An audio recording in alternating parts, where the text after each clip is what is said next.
साथ काजल ठाकुर। कांग्रेस नेता राहुल गांधी का केंद्र की नरेंद्र मोदी सरकार पर हमला लगातार जारी है। राहुल गांधी ने अपने एक ट्वीट में कहा है कि भारत अब लोकतांत्रिक देश नहीं रह गया है। राहुल गांधी ने अपने ट्वीट में एक विदेशी इंस्टीट्यूट की रिपोर्ट का हवाला दिया है। दरअसल उन्होंने अपने ट्वीट के साथ कंटेंट से भरी एक फोटो भी शेयर की है, जिस पर लिखा हुआ है कि पाकिस्तान की तरह अब भारत भी ऑटोक्रेटिक हो गया है। भारत की स्थिति बांग्लादेश से भी खराब हो गई है। इसमें स्वीडन इंस्टीट्यूट की डेमोक्रेसी रिपोर्ट का हवाला दिया गया है, क्योंकि इससे पहले स्वीडन स्थित वीडेम इंस्टीट्यूट ने अपनी रिपोर्ट में दावा किया कि भारत अब इलेक्ट्रॉनिक डेमोक्रेसी नहीं है, बल्कि देश को एक अलग तरीके से देखा जा रहा है। दुनिया के सबसे बड़े लोकतांत्रिक देश भारत अब किस तरीके का बन गया है, ये सोचनीय स्थिति है। दरअसल राहुल गांधी ने किसान आंदोलन के 100 दिन पूरे होने के मौके पर मोदी सरकार पर निशाना साधा था। अपने ट्वीट में राहुल गांधी ने कहा था कि देश के अन्नदाता अपना अधिकार मांग रहे हैं और सरकार उन पर अत्याचार कर रही है। देश की सीमा पर जान बिछाते हैं जिनके बेटे, उनके लिए कीलें बिछाई जा रही हैं। दिल्ली की सीमा पर अन्नदाता मांगे अधिकार, लेकिन सरकार करे अत्याचार। उन्होंने बढ़ती महंगाई को लेकर भी मोदी सरकार को घेरा, क्योंकि 5 मार्च को ट्वीट में कहा था कि अंधी महंगाई 3 कारणों से असहनीय है। पहला कारण यह है कि अंतर्राष्ट्रीय बाजार में कच्चे तेल के गिरते दाम, दूसरा कारण यह है कि केंद्र सरकार के द्वारा टैक्स के नाम पर डकैती, और तीसरा कारण इस डकैती से 2-3 उद्योगपतियों का मुनाफा। पूरा देश इसके खिलाफ एकजुट है। सरकार को सुनना ही होगा और तीनों कृषि कानून वापस लेने की मांग की है।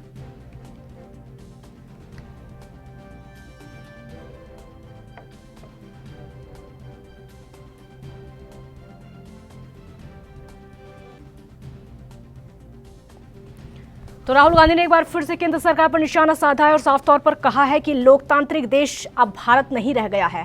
जिस तरीके के देश में हालात हो चुके हैं, लोगों की नहीं सुनी जाती है, किसानों की नहीं सुनी जाती है, इसलिए अब भारत एक लोकतांत्रिक देश नहीं बचा है। एक फोटो भी राहुल गांधी ने अपने ट्वीट में शेयर की है, जिसमें साफ तौर पर कहा है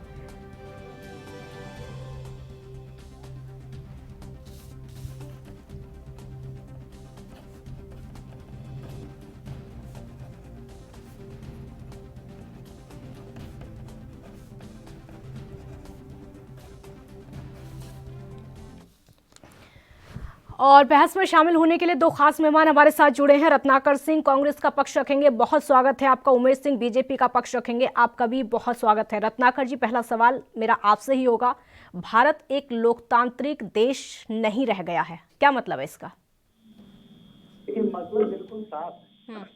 आज के देश की जो परिस्थितियां हैं, उस परिस्थिति में अगर आप मोदी द्रोह करती हैं, अगर कोई भी जनता मोदी के खिलाफ लिखता है या बोलता है या मोदी द्रोह करता है, तो उसको देशद्रोह साबित कर दिया जाता है। आज आप अगर मोदी के समर्थन में आप बोलेंगे तो आपको Y+ की सुरक्षा दी जाएगी। मैं आपको उदाहरण दे देता हूँ। अभी कंगना रनौत को Y+ की सुरक्षा दी जाती है, क्योंकि वो मोदी सरकार के हाँ में हाँ मिलाती हैं, वो मोदी सरकार की तरफदारी करती है। वहीं पे दूसरी एक्ट्रेस है पन्नू जी, तापसी पन्नू जी, उनको जो है उनके ऊपर CBI की जांच कराई जाती है, क्योंकि वह किसानों के हक में बात करती हैं, वह किसानों के लिए बोलती हैं, देश की जनता की आवाज उठाती हैं, मोदी सरकार के विरोध में बोलती हैं। तो यह कहीं न कहीं यह भारत में यह तानाशाही रवैया अपनाया गया है मोदी सरकार के द्वारा। रत्नाकर जी, ये ट्वीट सिर्फ राहुल गांधी का है या फिर कांग्रेस पार्टी का स्टैंड है? ये कांग्रेस पार्टी का भी स्टैंड है ना। राहुल गांधी कांग्रेस पार्टी से जुदा थोड़ी है। राहुल गांधी ने जो बोला है वो कांग्रेस पार्टी का ही स्टैंड है। कि कुछ नेता बयान दे देते हैं, उसके बाद बोल देते हैं नहीं वो तो उनका निजी तौर पर बयान था, ये पार्टी की तौर से, पार्टी का औपचारिक बयान नहीं था, ये कई बार बोल दिया जाता है। नहीं, ये बिल्कुल पार्टी का स्टैंड यही है। उसका कारण भी यही है कि आज देखिए किसान रत्नाकर जी, लोकतंत्र पंजाब में है कि नहीं है? क्योंकि वहां पर सरकार है कांग्रेस की, वहां पर लोकतंत्र है क्या? देखिए, लोकतंत्र पंजाब में हमारी सरकार है, इसका ये मतलब नहीं है कि वहां पे तानाशाही रवैया कोई अपना रहा है। बीजेपी शासित सरकार राज्यों में भी देखिए, क्या केंद्र सरकार की बात नहीं, मेरा सवाल ये है, मेरा सवाल सुनिए, मेरा सवाल ये है, राहुल गांधी ने ये कहा है कि भारत अब लोकतांत्रिक देश नहीं रह गया है, क्या पंजाब में लोकतंत्र है?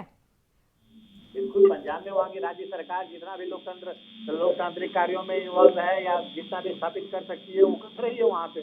पंजाब की सरकार ने किसानों के ऊपर राजद्रोह नहीं किया है, ये आप ध्यान रखिए। मतलब पंजाब की सरकारों ने लोकतंत्र, मतलब देश में लोकतंत्र नहीं है, लेकिन पंजाब में लोकतंत्र है।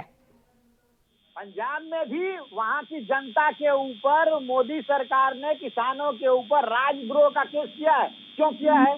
क्योंकि वह सरकार के खिलाफ वहां पे सीमा पे अपनी आवाज उठा रहे हैं, अपने हक के लिए लड़ रहे हैं, सीधे काले कानून के लिए लड़ रहे हैं। तो पंजाब में भी जो लोग हैं उनके ऊपर भी ये तानाशाही सरकार जो है देशद्रोह का मुकदमा चला रही है। तो ये कहाँ से लोकतंत्र रहा? ये आप बता दीजिए। उमेश सिंह जी जवाब दीजिए। रहा कहीं से? ठीक है, उमेश सिंह जी जवाब दीजिए कि हमारे देश में अब लोकतंत्र नहीं बचा, राहुल गांधी कहते हैं। ये काजल जी, रत्नाकर सिंह जी एक अच्छे समझदार वक्ता हैं और एक अच्छे नेता हैं कांग्रेस के, लेकिन चूंकि अब कांग्रेस में हैं तो उनको पक्ष रखना है। देखिए, कांग्रेस की बात है, कांग्रेस ने अभी आपने पूछा, उन्होंने कहा कि हाँ ये कांग्रेस ने कहा और राहुल गांधी ने कहा, तो कांग्रेस ने कहा। राहुल गांधी जी कब क्या कहते हैं वो पूरा देश अब उसको गंभीरता से नहीं लेता है। उनको आज जो है आज लग रहा है कि सबसे बड़ा जो है आज लोकतंत्र नहीं रह गया। लोकतंत्र वो किसको कहते हैं? लोकतंत्र कांग्रेस वाले राहुल गांधी जी सुने हैं, शायद जानते होंगे और बहुत कम उनको जानकारी रही होगी, छोटे रहे होंगे, लेकिन उनको लोकतंत्र वो सुने हैं कि लोकतंत्र वो था जब इंदिरा जी ने सन 77 में लगाई थी, तब वो लोकतंत्र था। तो वो लोग उस लोकतंत्र को, कांग्रेसी जो है उस लोकतंत्र को लोकतंत्र समझते हैं।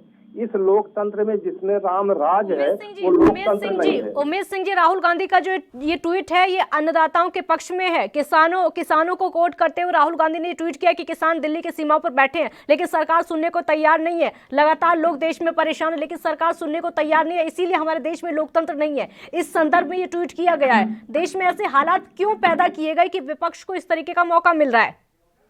ये आज मैं बताया ना, दोनों में यही अंतर है, यही कांग्रेस और भाजपा में अंतर है कि भाजपा राम राज चाहती है और ये जो है वो सन 77 वाला राज चाहते हैं। तो वो चीज में अंतर है दोनों में। किसानों के लिए आज पूरी तरह से भाजपा पूरा वचनबद्ध है, पूरी भाजपा किसानों के साथ खड़ी है। पूरे किसान जो है आज किसानों के साथ खड़ी है, तो राहुल गांधी को ये ट्वीट करने की जरूरत क्यों पड़ी? वो उनकी जरूरत है, वो बोलते हैं, उनकी मर्जी है, वो कुछ न कुछ बोलते, वो घूमने जाते हैं, जब विदेशों से लौट के आते हैं तो देश में कुछ बोल करके अपना जाहिर कर देते हैं कि मैं भी देश में आ गया हूँ। तो वो उसको तो कोई रोका नहीं जा सकता। और अच्छी बात है, विपक्ष को एक्टिव रहना चाहिए। अब किस तरह से रहना चाहिए उनको यही पसंद है, इस तरह से रहते हैं। उसका राहुल गांधी के ट्वीट के पीछे का मतलब है कि अगर जो सरकार की हाँ में हाँ मिलाए वो देशभक्त है, लेकिन जो सरकार के खिलाफ आवाज उठा दे, अपनी आवाज को बुलंद कर दे, वो देशद्रोही हो जाता है हमारे देश में। नहीं, हम तो कभी नहीं कहते, भाजपा कभी नहीं इस चीज को कहती। ये तो लोकतंत्र और इसमें राम राज में वो तो कांग्रेस ने, राहुल गांधी ने ट्वीट किया, उन्होंने उसका अंतर बताया। तो अंतर मैं बता रहा हूँ कि वो सन 77 को जो है लोकतंत्र मानते हैं, हम राम राज को एक अच्छे समय को जो है लोकतंत्र मानते हैं। तो दोनों में लोकतंत्र देखने। रत्नाकर सिंह जी, परिभाषा आपको बताई जा रही है लोकतंत्र की, लाने की कोशिश की जा रही है, या इनके हिसाब से राम राज्य आज भी चुका है? क्या यही राम राज्य है कि एक उन्नाव की बेटी को ट्रक से उसके गाड़ी का एक्सीडेंट करा जाता है, उन्नाव की बेटी को जो रेप होता है उसकी सुनवाई नहीं होती है, एक हाथरस की बेटी को वहां पे आधी रात में जला दिया जाता है, ये राम राज्य है? इनका राम राज्य का यही डेफिनेशन है। एक कपिल मिश्रा जो खुलेआम दिल्ली पुलिस के सामने भाषण देते हैं और जनता को उठाने का काम करते हैं, उनको Y+ की सुरक्षा दी जाती है, ये इनका राम राज्य है। जी, आपको हमारे देश में लोकतंत्र महसूस होता है या नहीं? देखिए, लोकतंत्र आज सुरक्षित नहीं है। मैं और उदाहरण देता हूँ आपको, आप मेरी बात जरा 2 मिनट की बात कर रहे हैं। आप कह रहे हैं कि लोकतंत्र सुरक्षित नहीं है, लेकिन राहुल गांधी सीधे बोल रहे हैं कि लोकतंत्र है ही नहीं।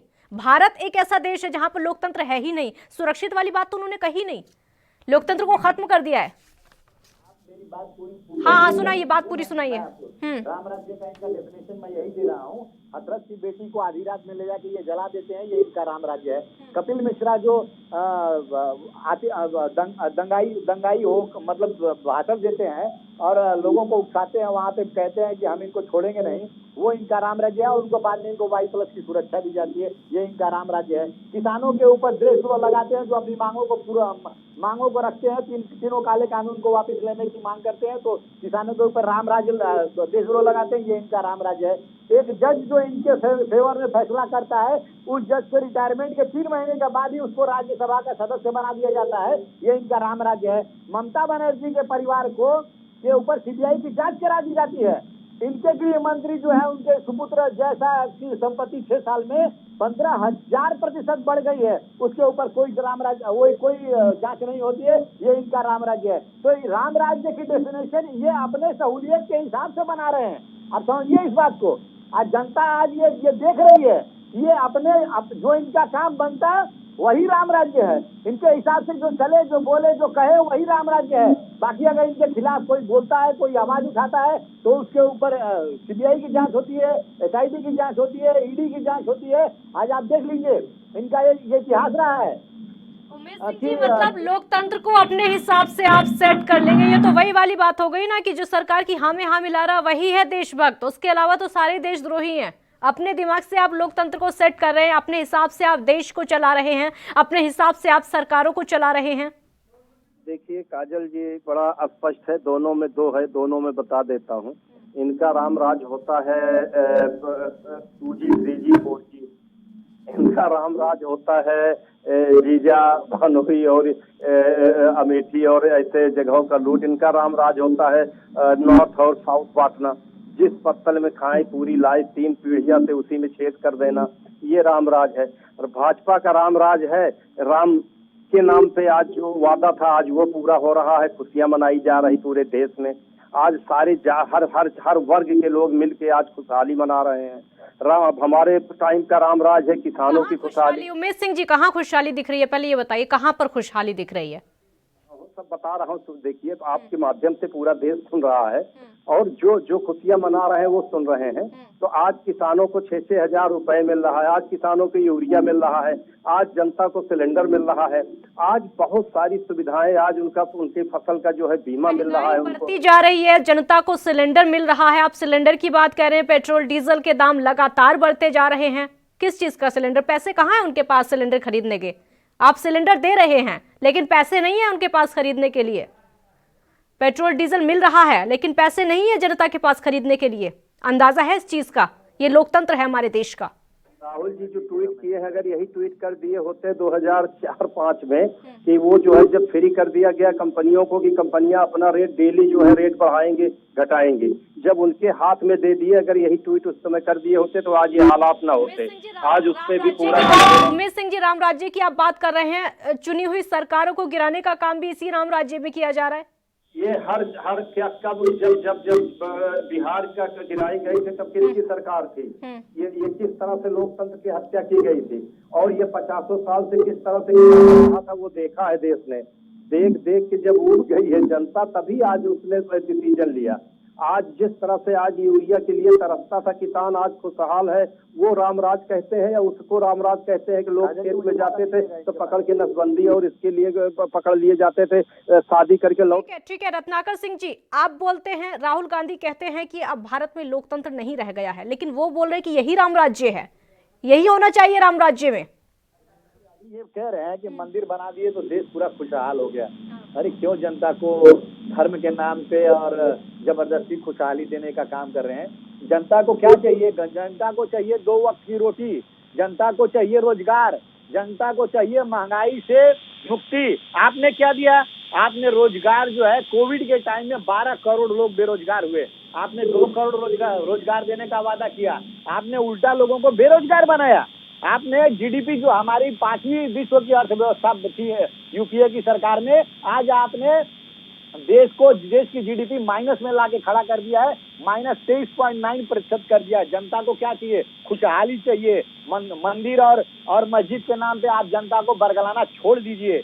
आज देखिए जनता को क्या चाहिए? महंगाई से मुक्ति। आज पेट्रोल और डीजल के दाम क्या कर दिया इन्होंने? 100 पार कर दिया पेट्रोल के दाम। गैस सिलेंडर पिछले 3 महीनों में 250 रुपए बढ़ चुके हैं। तो जनता को ये किस तरह से खुशहाल रखना चाहते हैं, ये उमेश जी जवाब दे सकते हैं? बिल्कुल नहीं दे सकते हैं। ये इतिहास में जाएंगे और हमारी कमियों को निकालेंगे। आज वर्तमान परिस्थिति में जनता जो त्राई त्राई कर रही है, उस पर यह जवाब इनके पास कुछ भी नहीं है। ये मंदिर से बना दिए और खुशहाली की बात करते हैं, ये राम राज्य की बात करते हैं, लेकिन जो लोगों के साथ घटित हो रही है घटनाएं, उसके बारे में ये जिक्र नहीं करेंगे। आज की परिस्थितियों के बारे में ये जिक्र नहीं करेंगे। जवाब दीजिए, क्यों परिस्थितियों से भागते हैं आप? अगर सवाल पूछा जाता है तो क्यों सवालों से भागते हैं? जब मौजूदा हालात देश के हैं, क्यों उनका जवाब नहीं दिया जाता है? काजल जी देखिए, चुनाव प्रचार की बात होती है, वहां पर किसानों का नाम नहीं लिया जाता है, रोजगार की बड़ी बड़ी बातें होती हैं, लेकिन फिर भी लोग परेशान हैं। महंगाई की बात वहां पर नहीं की जाती है, सिर्फ इलेक्शन हो रहे हैं देश में। बोलिए। देखिए काजल जी, जब रेट और ये महंगाई, ये सब हमेशा ये चिल्लाती है। हम भी विपक्ष में रहेंगे तो चिल्लाएंगे और दूसरे भी रहेंगे तो यही होता है। महंगाई जब एक दिन था कि स्थितियां थी, 1 रुपए 1 डॉलर के बराबर था, और आज जब 2014 में आई है भाजपा या माननीय मोदी जी की सरकार, इससे पहले तो यही लोग थे। तो कम से कम उस चीज को देखें, जब 1 रुपए लीटर का डीजल था और पेट्रोल था 70 पैसे, तो उसके बाद जो 85 रुपए में 2004 में बिक रहा था, तो 2004 से और 2014 से 13 के बाद 85 का रेट था, और 14 से आज तक 7 सालों में 7 रुपए बढ़ गया। लोकतंत्र खत्म करने की बात कह दी ना, लेकिन वो तो लोकतंत्र पर ही पहुंच गई कि देश में लोकतंत्र है ही नहीं। रत्नाकर जी, मेरा अगला सवाल आपसे होगा। बीजेपी का कहना है कि राहुल गांधी एजेंट की तरह काम करते हैं। देखिए क्या है, मैं उमेश जी का शुरुआती स्टेटमेंट याद दिलाता हूँ आपको। उमेश जी कह रहे थे कि राहुल गांधी कुछ भी बोलते हैं। आप विपक्ष को अगर गंभीरता से लेते तो आज परिस्थितियां कुछ और होती। उसका मैं आपको उदाहरण भी देता हूँ। राहुल गांधी जी ने चीन जब घुसपैठ कर रहा था, तो बहुत पहले ही सरकार को इन्होंने अलर्ट किया था कि चीन हमारे अंदर घुसपैठ कर रहा है, आप उसके ऊपर कार्रवाई करिए। इन्होंने उसको गंभीरता से लिया नहीं और चीन घुस गया हमारे अंदर, आज भी बैठा है सीमा के अंदर घुस के। दूसरी बात मैं आपको याद दिलाना चाहता हूं कि राहुल गांधी जी ने कोविड के बहुत पहले ही राहुल गांधी जी ने सरकार को अलर्ट किया था कि कोविड हमारे देश में आने वाला है और बहुत तेजी से फैलेगा। लेकिन उस समय हमारे हर्षवर्धन जी ने क्या किया, जो हमारे स्वास्थ्य मंत्री है, उन्होंने उपहास उड़ाया राहुल जी के ऊपर। उन्होंने सदन में बोला कि हमारे यहाँ तो सारी हम लोग तैयार हैं पूरी तरह से, और हमारे यहाँ कोविड कोई असर ही नहीं रहेगा। तो अगर ये गंभीरता से लेते अगर विपक्ष को और राहुल गांधी जी को, तो आज परिस्थितियां कुछ और रहती। और इनका एक IT सेल है भारतीय जनता पार्टी। रत्नाकर जी, भारत अब लोकतांत्रिक देश नहीं रह गया है, इस ट्वीट को कैसे लिया जाए? फिर कैसे सरकार ले? क्या चाहते हैं विपक्ष, क्या चाहता है? बस यही चाहता है कि आप लोगों की आवाज सुने, जनता की आवाज सुने, जनता को परेशानियों को महसूस करें। आज 3 महीने के ऊपर किसान जो बैठे हैं 20 किलोमीटर बॉर्डर पे, 300 किसान जो शहीद हो चुके हैं। अब प्रधानमंत्री जी जाते हैं, वर्चुअल मीटिंग करते हैं, दूसरे राज्यों में जाते हैं, किसानों से बात करते हैं। 20 किलोमीटर जाके किसानों से बात, उनकी फरियाद नहीं सुन सकते, सिर्फ टीवी पे कहते हैं कि एक फोन कॉल दूर हूं मैं। अरे ठीक है उमेश सिंह जी, क्यों विपक्ष की आवाज को नहीं सुना जाता? अगर विपक्ष बार बार कुछ कह रहा है तो क्यों आवाज को नहीं सुना जाता है? सिर्फ अपने तरीके से लोकतंत्र को चलाएंगे, सिर्फ अपने तरीके से सरकारों को चलाएंगे, चाहे वो केंद्र की सरकार हो या फिर राज्यों की सरकारें हो। बहुत ही सिस्टम से सरकार चलाती है, देश चलाती है, और बहुत ही अच्छा जो है। लेकिन बस कुछ बातों को अनदेखा करती है, नहीं कर सकती है। जो पार्लियामेंट में बैठ के आंख मारे, उसको तो भाजपा नहीं अमल कर पाएगी। वो बैठ करके अगर वहाँ पे कोई बिल पास हो रहा है तो वो अगर अनाप शनाप बोले, उसके ऊपर जवाब न दे, इटली में रहे, तो भाजपा उनको जबरदस्ती बुला करके नहीं ला पाएगी पार्लियामेंट में। उनका पार्लियामेंट में उनकी पार्टी का अपनी जो है जन्मदिन मनाया जा रहा हो और वो विदेश में हो, जो मुख्य हो, तो उसके बारे में तो भाजपा नहीं कर पाएगी। फिर आपको क्या मतलब उमेश सिंह जी, उससे आपको क्या मतलब? वो चाहे जहां भी हो, वो उनकी अपनी पार्टी का अंदर का मामला है, उससे क्या मतलब आपको? वो कुछ भी करें अपनी पार्टी में, वो इटली में बैठे जाकर, वो अमेरिका में बैठे जाकर, वो उनका अपनी पार्टी का मामला है। इसीलिए आज सत्ता में नहीं है कांग्रेस। मामले में हम कुछ नहीं, भाजपा कुछ नहीं कर पाएगी। भाजपा करती है गरीबों के लिए, किसानों के लिए और देश के लिए, देश की जनता के लिए। वो उसके ऊपर काम करती है। वो जो है उस पे उज्ज्वला पे काम करती है, वो यूरिया पे काम करती है, वो उनके भविष्य के लिए काम करती है, उनको पैसा, उनके कर्जा माफ करने की बात करती है, उनकी जमीन देने की बातें होती हैं। उमेश सिंह जी, सिर्फ बातें होती हैं, धरातल पर कुछ है नहीं, सिर्फ बातें होती हैं। आज धरातल में आज जो पा रहे हैं, जिनको जो है उनकी खुशी दिख रही है, और आज पूरे देश में जो है आज भाजपा फूल फल रही है। अच्छा उमेश सिंह जी, मुझे एक बात बताइए, किसकी खुशी दिखाई दे रही है आज देश में? कौन खुश दिखाई दे रहा है? पहले मुझे आप ये बताइए, गिना दीजिए आप। सरकार आज किसानों को 1000 रुपए मिल रहा है, किसको तकलीफ हो रहा है, खुशी किसको हो रही है? किसान को ही हो रहा है या उनको हो रहा है जो अमेरिका और लंदन घूम रहे हैं? वो किसानों का है। किसान खुश हैं?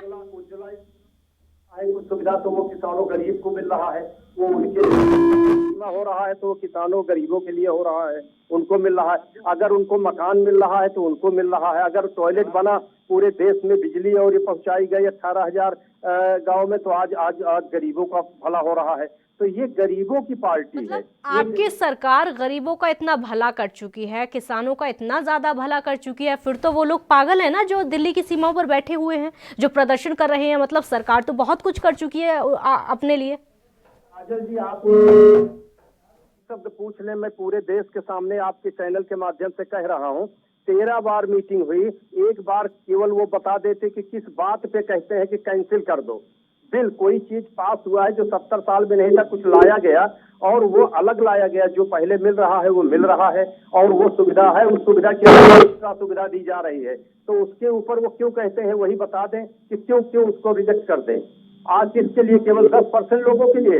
वो बिल गरीब किसान के लिए है, जो 85% किसान है उनके लिए है, सीमांत किसान इनके लिए, गरीब किसान उनके लिए, उन किसानों के लिए 15% किसान जो धनमस्त है। अगर उनके लिए है तो एक मिनट, अगर उनके लिए है तो फिर क्यों किसान परेशान? या इसका मतलब तो फिर ये हुआ कि आप लोग समझा नहीं पा रहे, सरकार किसानों को समझा नहीं पा रही है। अगर इसमें फायदा है, या तो किसान समझ नहीं पा रहे या सरकार समझा नहीं पा रही है। ये दो कारण हो सकते हैं ना बस।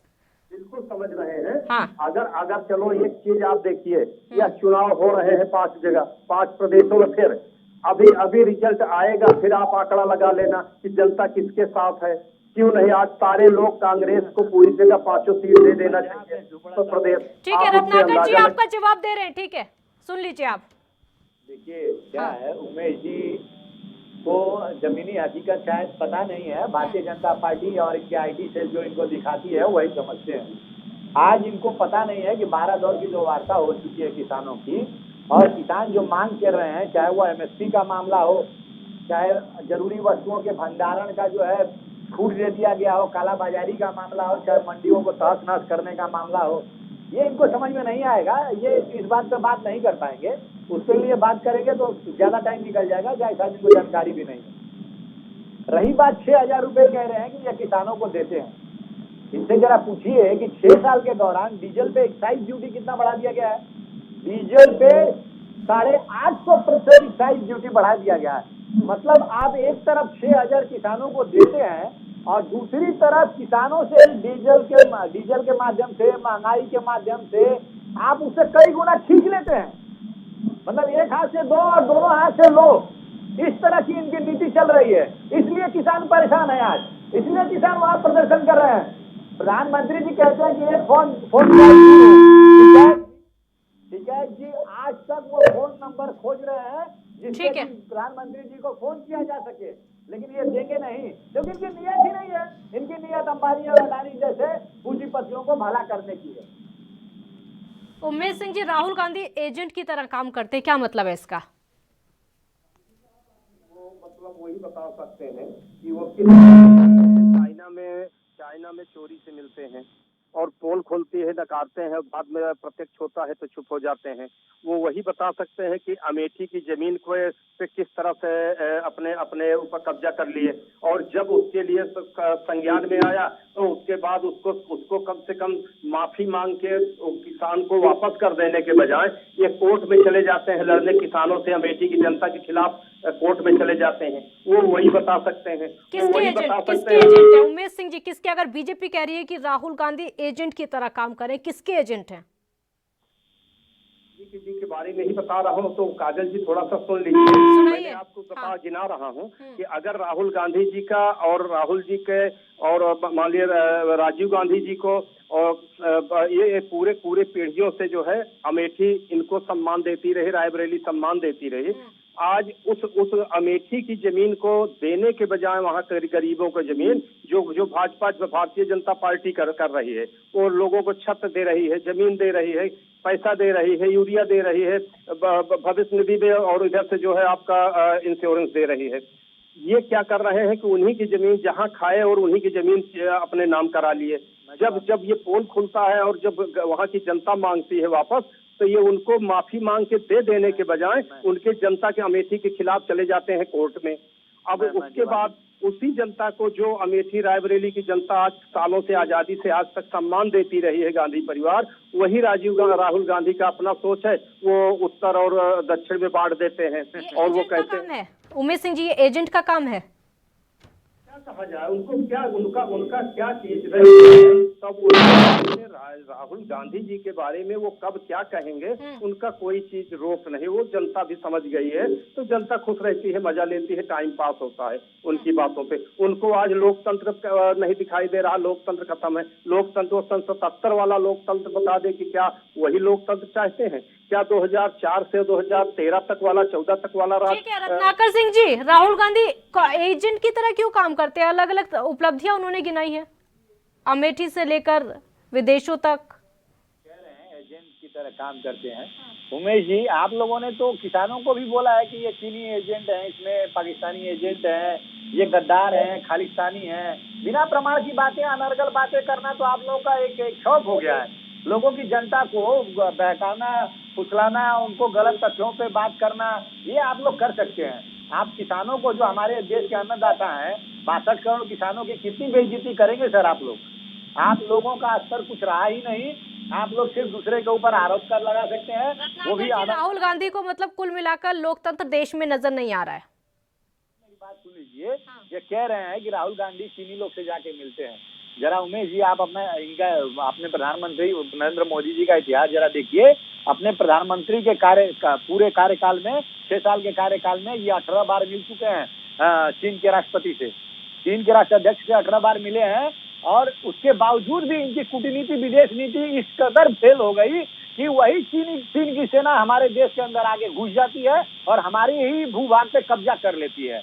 और ये चीन को बोलने, आंख दिखाने की जगह ये, और नहीं तो अभी बहुत सारी चीनी कंपनियों से ये प्रधानमंत्री केयर फंड में फंड लेते हैं। मतलब एक तरफ आपकी चीनी सेना भी घुस गई हमारे अंदर, देश को कह रहे हैं कि आप चीनी वस्तुओं का। रत्नाकर जी, एजेंट वाला सवाल आपसे पूछा गया था कि क्या राहुल गांधी एजेंट हैं? आपने उनकी उपलब्धियां गिना दी कि वो भी एजेंट का काम करते। पहले वो जवाब तो दीजिए कि एजेंट है कि नहीं, दूसरे पर बाद में जाइए। वो हैं, अपनी पार्टी के लिए हैं। देखिए, राहुल गांधी जी भारत देश के लिए काम करते हैं और भारत के लिए करेंगे। वो किसी दूसरे देश के लिए तो प्रधानमंत्री भी काम कर लेते हैं। विपक्ष का काम क्या है? विपक्ष का काम है सरकार को आईना दिखाना, सरकार को ये बताना कि तुम कहाँ पे गलत हो।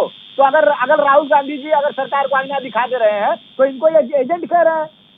अभी इन्हें अपने गिरेबान में नहीं झांकते हैं कि 18 बार चीनी राष्ट्राध्यक्ष से मिलते हैं, और अगर एक बार राहुल गांधी मिले हैं तो उसको बोल रहे हैं कि चोरी चुपके मिलते हैं। तो 18 बार मिले हैं, उसके बावजूद भी चीन हमारे अंदर घुस गया। तो जी, आपकी नाकामियों का आईना राहुल गांधी आपको दिखा रहे हैं। मौजूदा सरकार को जो नाकामियां हैं उनको गिनाया जा रहा है, आईना दिख रहा है सरकार को। अगर काजल जी, हाँ, आज पूरी दुनिया आज वो ताकतवर भारत बन गया है माननीय नरेंद्र मोदी जी के जरिए। आज पूरी दुनिया, आज 170 देशों को जो है आज किस तरह से मदद किया है, पूरे किस तरह से वो आशीर्वाद दे रहे हैं, इस देश की तरह टकटकी लगाए बैठे हैं।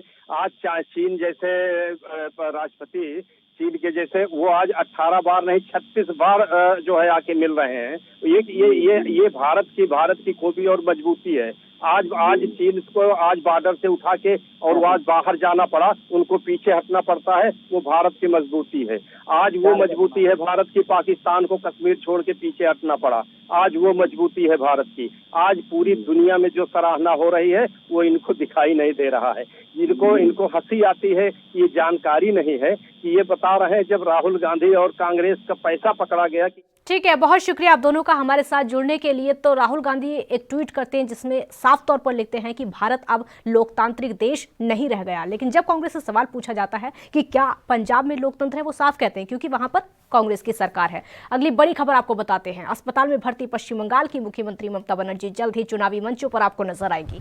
सीएम ममता की रैलियों का कार्यक्रम लगभग तय हो चुका है। वो 13 मार्च को पुरुलिया में जनसभा को संबोधित करेंगी। इस दौरान CM Mamata Banerjee wheel chair पर भी नजर आ सकती हैं।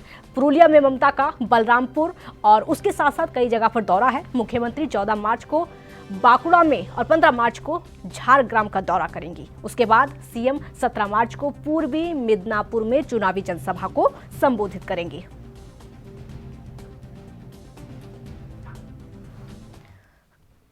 आज की तीसरी बड़ी खबर आपको बताते हैं। महाराष्ट्र में बढ़ते कोरोना के मामलों के बीच में एमपीएससी की परीक्षाएं रद्द करने के फैसले से छात्र नाराज हो गए हैं। 14 मार्च को एमपीएससी की परीक्षाएं नियोजित थीं। अब इस फैसले के बाद महाराष्ट्र के पुणे, नागपुर, नासिक जैसे बड़े शहरों में बड़ी संख्या में छात्र एमपीएससी के फैसले के बाद रास्ते पर उतर आए हैं और जमकर आंदोलन कर रहे हैं। आपको बता दें कि महाराष्ट्र के नागपुर और कई दूसरे शहरों में बढ़ते कोरोना के मामलों को देखते हुए अब लॉकडाउन लगाने का फैसला पहले ही कर दिया गया था। नागपुर में 15 मार्च से 21 मार्च तक आंशिक तौर पर लॉकडाउन लगा दिया गया है और इसी दौरान जरूरी वस्तु सेवाएं जैसे फल, सब्जी, दूध, दवाएं या फिर दुकानें खुली रहेंगी। मुख्यमंत्री उद्धव ठाकरे ने भी इस बात के संकेत दिए हैं कि बढ़ते कोरोना के मामलों के बीच राज्य के कई शहरों में स्थिति को देखते हुए लॉकडाउन लगाया जा सकता है। आपको यह भी बता दें कि 5 अप्रैल, 26 अप्रैल, 20 सितंबर, 11 अक्टूबर और 14 मार्च तकरीबन 5 बार परीक्षाएं पहले रद्द हो चुकी हैं। छात्र दोहरे संकट में फंसे हुए हैं।